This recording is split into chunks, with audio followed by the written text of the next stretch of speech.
You're in charge of the Cornell Film and Media Collection, one of the largest in the world. If you could give us one film for homework, what film would it be? Oh, wow. Well, you know, the amazing thing about the collection where I work is that you can go online and you can search by species, and you can find examples of video from not just birds, but from, you know, a lot of other organisms that we have, you know, video recordings of. And so these aren't completely produced films. These are just, you know, raw documentation of natural history. So I would encourage you to go and look for any of your favorite species and see if by chance we have footage there. And, you know, otherwise I would say, you know, you might want to go and check out some of the great footage that we have from Tim Laman, not of Bird of Paradise, but of orangutan. Tim has been also doing photography of orangutans in Borneo and has some really interesting behavior and video clips of orangutans in Borneo. So you might want to go and check those out. So you've traveled all over the world with your family. If you could take us on a field trip, where would you take us? Okay, well, I could take you to Borneo, where I just went, spent most of August with my family, with my kids and my wife. My wife studies orangutans. She's a professor at Boston University and does research on orangutans. And so we go to Borneo every summer, and I could take you along because my kids love it there. So I think you guys would love it there too.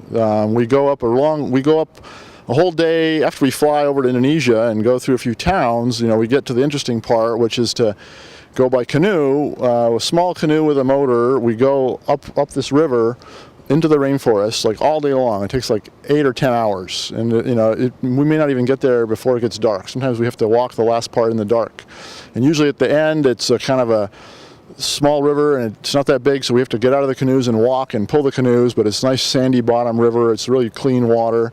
And when we get there, we have just a very rustic kind of research camp, just a couple simple buildings, and sometimes we sleep in tents or we sleep in these little kind of open shelters. And all around us is the rainforest with orangutans and hornbills and all kinds of other wildlife. And my kids, you know, who are your age, they like to go out with my wife and I into the rainforest, you know, following orangutans all day. Sometimes we follow them from dawn until dusk. But they do lots of really interesting things. They feed on all different kinds of fruit, and you know, the moms have their babies with them, which are really fun to watch. And then if you're not following orangutans and you're, you know, back at the camp, there's this beautiful stream that you can swim in, and it's a good clean water. In fact, we drink right out of the river because it's so clean. And so, yeah, my kids really enjoy going, kind of having this summer camp at this research station in Borneo, where there's just a few, you know, biologists and researchers there, and I think you guys would like it there too.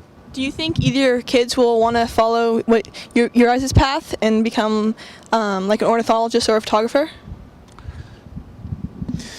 Well, yeah, I can answer more quickly. My kids are younger than Tim, so it's not clear yet. I have a 2-year-old daughter and a 7-year-old son.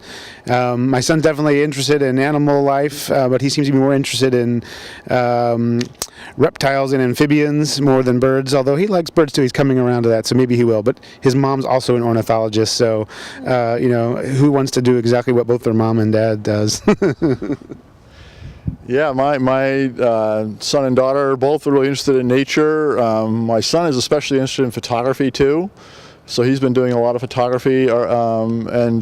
Yeah, who knows as they get older? But right now they're showing signs of having similar interests. They love traveling and they love nature and outdoors. My son especially loves snorkeling and diving and the ocean. So, you know, I think if you asked him, he might say he wants to be a marine biologist and a, you know, underwater photographer or something. My daughter is really interested in plants, and she loves, you know, plants and collecting plants and drawing them and everything. So who knows, maybe she'll turn out to be a botanist, but we'll see. So I love the picture of your wife, the orangutan researcher Cheryl Knott, as she hiked through the rainforest in Borneo. It actually made me feel a little motion sick looking at it. So what kind of emotions do you try to convey through your photographs? Yeah, well, that's a good question. I think this photo you're referring to is, she's like, it's like a motion blur shot, right? Because I'm following her, so like this blurry around the edges. And so, yeah, with techniques like that, I try to give a sense of being there or what it's like. And so, I want people to feel like through the photograph they can experience, what it's like to be in a place. So definitely try to capture the feelings of what it's like there as much as I can.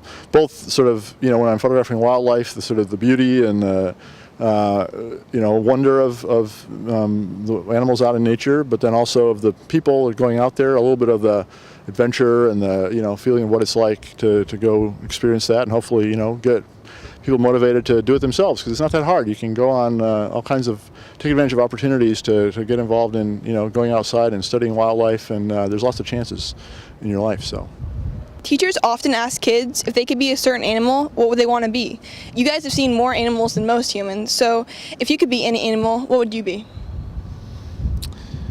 Well, I probably would want to be a bird of paradise, just because, I really love the part of the world where they live, and, they have a pretty extraordinary existence in the mountains of New Guinea. Most of them are montane, and I really like that habitat. It's kind of a mossy cloud forest.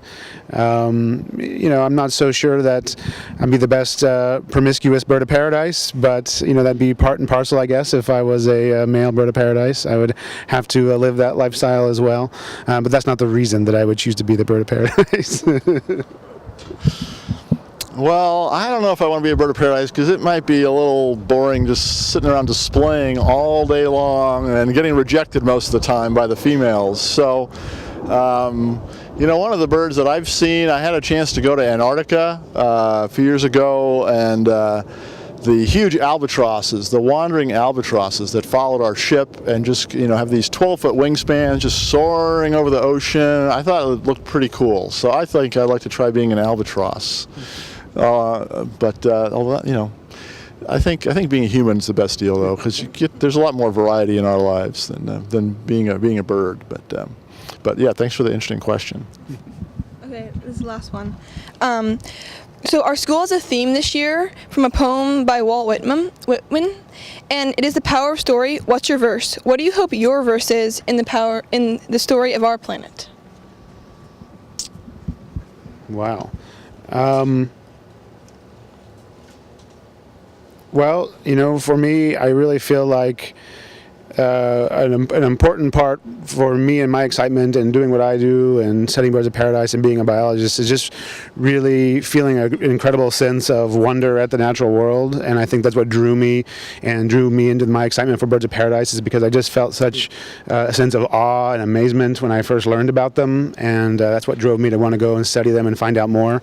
And so, that if I was going to share something, can't think of a good verse offhand that captures that sentiment, but really this sense of awe or wonder that you can get from the natural world. I think that's the thing I'd want to share with you guys or people your age around the world, because there's so much of it out there to be had, and you don't have to go to places like New Guinea to feel it. You can find it in your own backyards, especially if you live in a place like Santa Barbara. There's a lot of opportunities for it. So